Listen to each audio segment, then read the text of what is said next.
Do it. Why they stuntin' on us? Like we ain't fucking them up. Fuck them niggas, they know how we bummin'. If I say it's up, then it's stuck. And we ain't squashing no beef. I ain't sending messages, I'm just catching bees. I ain't gon' diss them, but I won't smoke. I don't care if they want it with me. YouTube, what it do, man? This your boy Vonno, man, and I'm back with another reaction video, man. Hey, in today's video, man, I got another swamp story, nigga. Y'all stay requesting this shit, folks. I got the rolling 60s versus everybody, folks. Hey, this video y'all requested, so I had to bring on this video, no cap. So if y'all know what y'all, make sure y'all like this shit up, subscribe, and shit this shit with everybody. Comment down below what y'all want to see next, and I'm gonna get on it. DBM cartel, we finna take over this shit. Y'all just stay tuned to keep up. On folks, I'm great. I know I really ain't gotta say too much. You finna get straight to this video, though. Bro, this something y'all been waiting on, bro. Welcome back to another episode of Swamp. Hold on, Swamp. So he just interrupted me, my nigga. He just interrupted my nigga while I was talking. Fuck you talking about?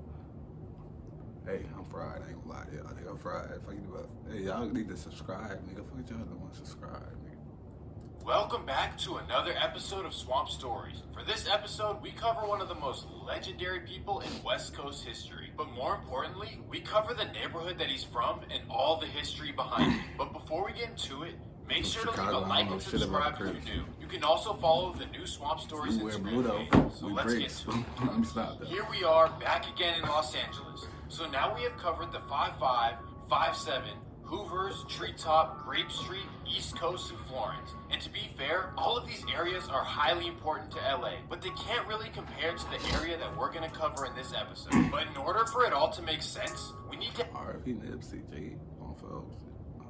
R.I.P. Nipsey. I knew he was crap, G. I fuck with Nipsey, G, just because he was crap, G. And he did shit for the community, too. I fuck with Nipsey, G. That's black excellence at its finest right there, G. Y'all tweaking. To head back to the start. In the last video, I talked about how Raymond Washington started East Coast in the early 70s. It was pretty much his personal group of guys that came together to make their own section. Well, when he did this, his co-founder, Tookie Williams, decided to do the same thing, except for him, he was on the other side of South Central. Between Western Ave and La Brea, you have a large area all under one name, the West Side. Tookie named them this just to clarify. Nigga, why you ain't just say it? Nigga, what? Area all under one name. The West Side. Tookie named them this. Yeah, I know I don't like you when y'all request videos that don't say the real shit, so like, I'm gonna say my words on this bitch. If I wanna curse, I'm gonna curse, nigga. Fuck it, you ain't gonna say crips, nigga. Just to clarify that they hold down the West, while Raymond Washington holds down the East. During the 1970s, the West Side was all one thing, but gradually subgroups started to form. There wasn't really a specific reason, but just like anything, things changed in new generations. One of the groups that formed was the Rolling 60s. Although it's called the 60s, the area isn't just relegated to those streets. It starts on 48th and goes all the way down to 71st. The whole area is technically called Crenshaw and Hyde Park. It's a large neighborhood. I ain't never been in LA. I don't even know what the fuck you talking about. But I watched the Fresh Prince of Bel-Air though on photo. And I watched Compton too. And the territory is shaped in kind of a weird way. If you notice, the northwest side is split by Angeles Vista Drive, and there's a specific reason for that. But in order for it to make sense... But if you ask me anything about my city, I can tell you, but I won't tell you. I don't know shit about shit though. Let me break down the geography. Western Ave pretty much divides the east and west side of South Central. And back in the day, the West was considered the nicer side. The houses are bigger, the yards are well kept, and most importantly, it holds what's known as the Black Beverly Hills. I'm looking at houses up in View Park, balling and rapping, I play 2 sports. I know that was cringeworthy, and I should never rap again. But if you're from the West Coast, you better know what lyric that is. Anyways, so across Angeles Vista Drive, you have View Park. View Park is where everyone... I don't know what the fuck he just rapped. What he talking about? What he talking about? Who lyrics them are? South Central aspired to be if they struck it rich. That's because it was and still is the center of wealth, fame, and fortune in the community. It's known for beautiful mansions with views of the whole city. But interestingly enough, when South Central is mentioned, View Park is never included, even to the point where many people don't even consider it part of South Central. But the interesting thing about it is that it's directly surrounded by areas that are completely different. It's pretty much like the Simpsons movie with the glass bubble around Springfield. Just north of View Park is Baldwin Village. East is the Rolling 40s and the Van Ness Brams. And south is the Rolling 60s. I never knew there was a Rolling 40s, my nigga. What the fuck? It's an interesting dynamic, pretty much the opposite of Marin City, which was featured on the Hop Twins video. So View Park residents tend not to venture out into the surrounding areas unless they have to. But I know you guys didn't come here for that, so sorry for sidetracking. Anyways, this story is pretty crazy, and you'll see why the Rolling 60s are infamous. But before we get into it, let me run the intro.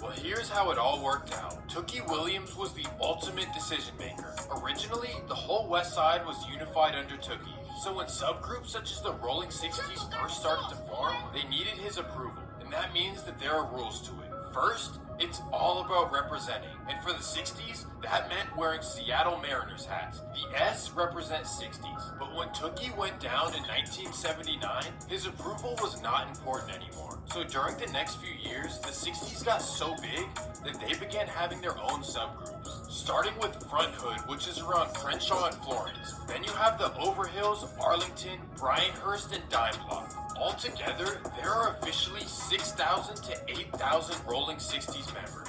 Yes, I'll say it again, 6,000 to 8,000. And that's not just me saying that. That's the official number. Now let me be honest, the number is probably way lower than... I just always thought all Crips were the same, G. 6,000 don't even seem like a lot of members, though. That's like... I can say there's like 6,000 GDs on the west side of Chicago, probably. I don't know, probably more. That reality, but either way, this makes them by far the largest on the west side. But just because they're the biggest doesn't mean that they were the only prominent group in the area. At the same time that the 60s formed, so did another very important group. Let me introduce you to the 8 Trays. Located right under the 60s, spanning from Gage to 98th, you have another West Side subgroup. They originally formed with the approval of Tookie Williams, just like the 60s. The reason that they're called 8 Tray is to represent 83rd Street. They're known to wear Texas Rangers hats and sometimes Texas Longhorns hats as well. And just like the Rolling 60s, they formed 5 subgroups as well. The North Side, the Far West Side, the West Side, the Back West Side, and the South Side. So now you might be wondering, why did I bring up the 8 Trays? 1979, the year that LA split in half. Up until this point, 8 Tray and the Rolling 60s were actually associates. They had respect for each other, but more importantly, they had common rivals. You see, before 1979, everything was aligned as red or blue. There was no blue versus blue or red versus red. Bro, that's but what I when always 8 Tray and the Rolling 60s allegedly fell out over a girl, everything got crazy. An argument led... It's always over a girl. It ain't never a time it's not about a girl. It's always over a girl. The fuck? 60s allegedly fell out over a girl, everything got crazy. An argument led to an altercation, which then led to the loss of a Rolling 60s man. And when this happened, everything turned upside down. The whole LA became centered around 8 Tray versus Rolling 60s. Colors no longer mattered. You either sided with the Trays or the 60s, which also became known as the Deuces. It pretty much went like this. The Trays consisted of Inglewood family, the Hoovers, Main Street, and Avalons. The Deuces then consisted of the 60s, East Coast, Raymond Ave, Denver Lane, Crenshaw, and most importantly, the neighborhood Crips. That includes the rolling 30s, 40s, 50s, 80s, 90s, and 100s. I hope everyone... The rolling what, nigga? Nigga said the rolling hundreds. I never knew. can understand how insane this is. No cap. The entire landscape of LA changed instantly, I and ain't former never friends knew. became enemies, while former enemies became friends. I'ma puff this roach though, G. If you know, you know. Fuck you talking about. And because of this new dynamic, the next 2 decades were crazy to say the least. Don't believe me? Check this out. In 1980, the Los Angeles homicide rate was 34 per 100,000. And in comparison, Snap your W-2 and file Fed and state for free. Simple tax returns only. Get the app now.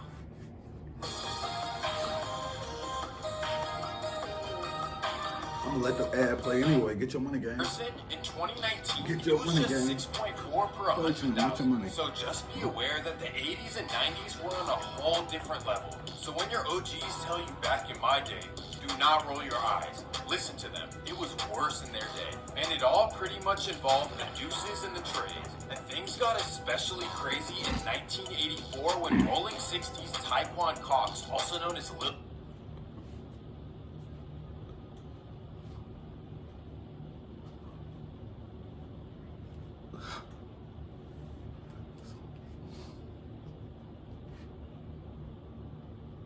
Nigga stiff as hell, but swole as hell, G. Motherfucker. This motherfucker came from the Justice League, G. Matter of fact, he ain't from the Justice League, motherfucker. He came from the Justice Society of America, G.O. folks. So he one of the old members, G.O. folks, nigga. What the fuck?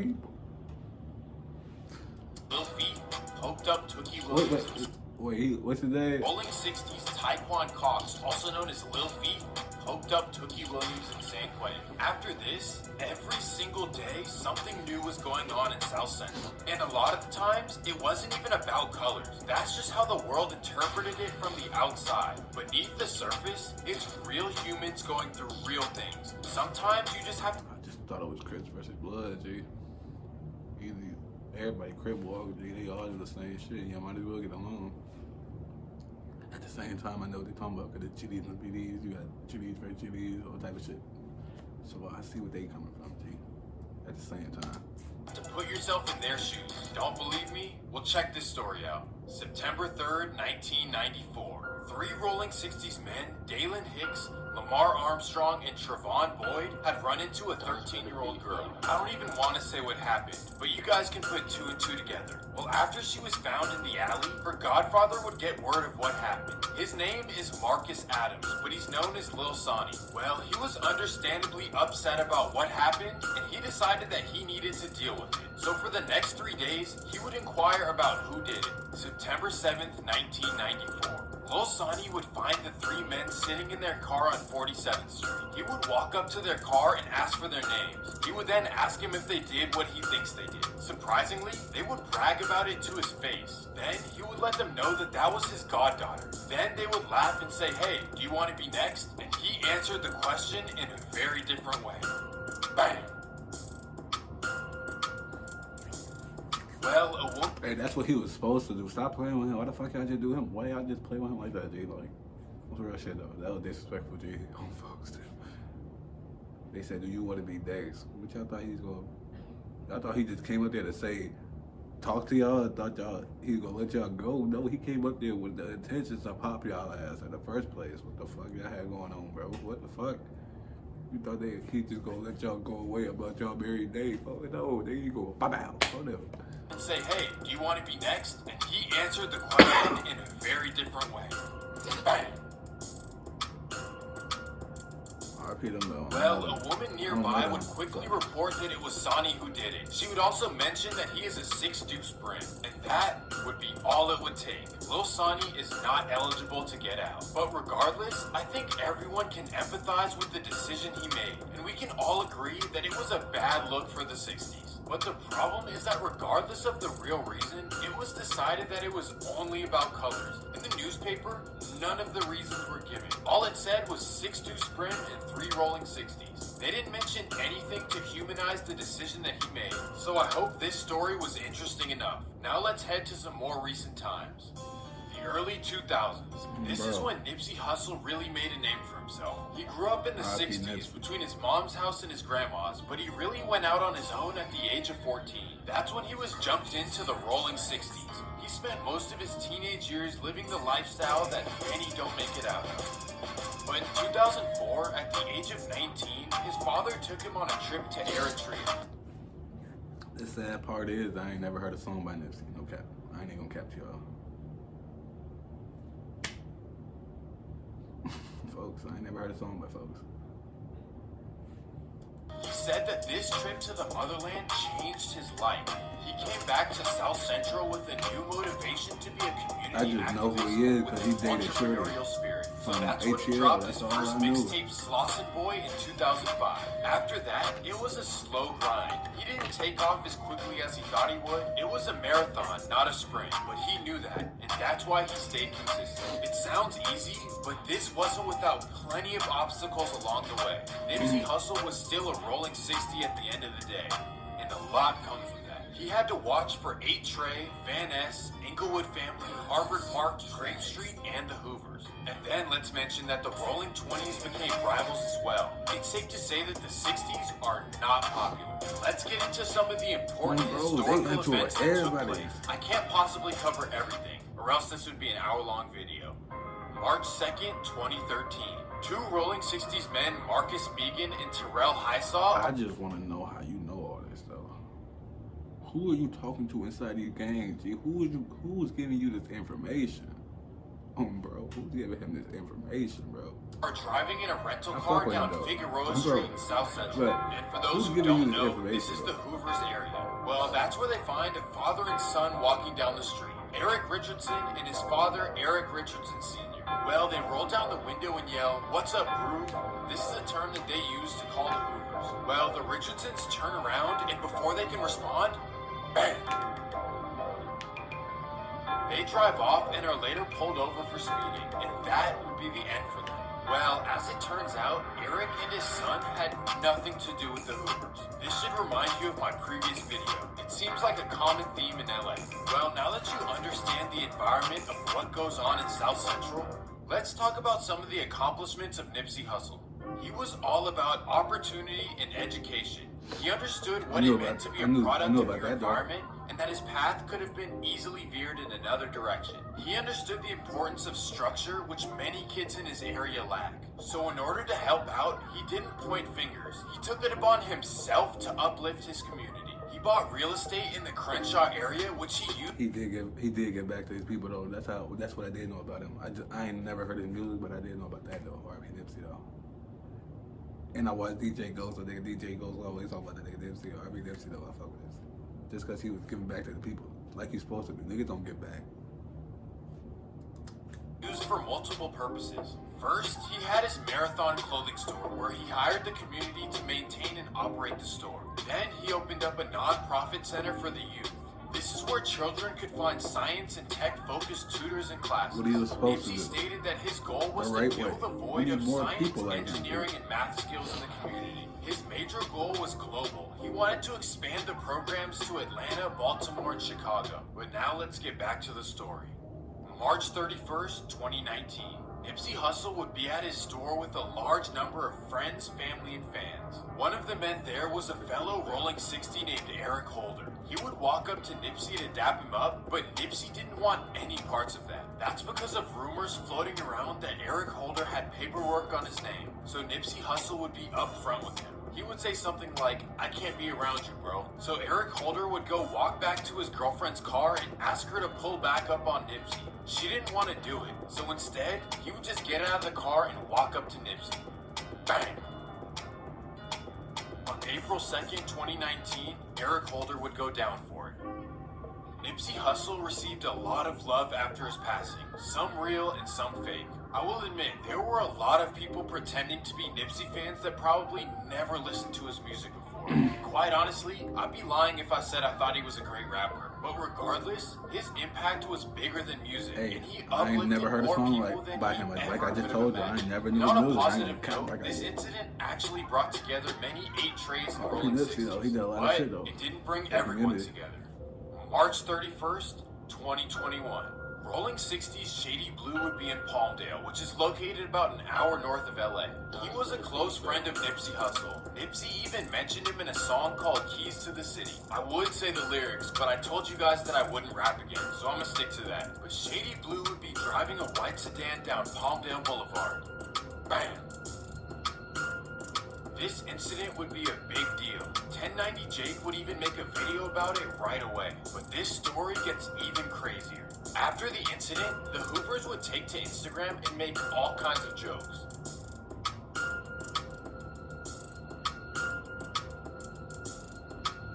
And at the same time... What'd he say?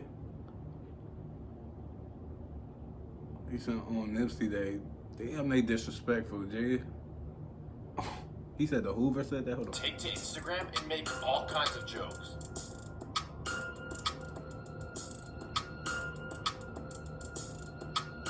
And at the same time this happened, Hoover rapper Jap 5 began making a name for himself. He made songs dissing Crip Mac, along with Instagram lives dissing the Rolling 60's. Doing all this really made him a prominent figure in LA. He even did a No Jumper interview where he talked about staying out of trouble and focusing on music. In my last video, everyone was in the comments talking about he has a tongue ring, blah blah blah, I wouldn't take him seriously, November 19th, 2021. Jap 5 would go down for the incident on March 31st, 2021. Wow, that's all I have to say. Wow. So everyone who was laughing at him in the comments, y'all look silly now. But I just want to end the video on this note. Long live Draco the Ruler and Slim 400. LA is getting out of hand right now, and I really hope everything can work out. Just remember, it's a marathon, not a sprint. And on that note, I hope you enjoyed the video. Make sure to leave a like and subscribe if you're new. Hey, RP Draco. Hey, that's the end of that video right there. If y'all want more videos like that, request that shit on, bro. I got y'all, nigga. And I'll fuck with y'all. But anyway, y'all fuck with that shit. Go check it out. And I'll go about y'all day. The original link gonna be in the description. More reaction coming soon. Y'all just stay tuned. No cap. Shh.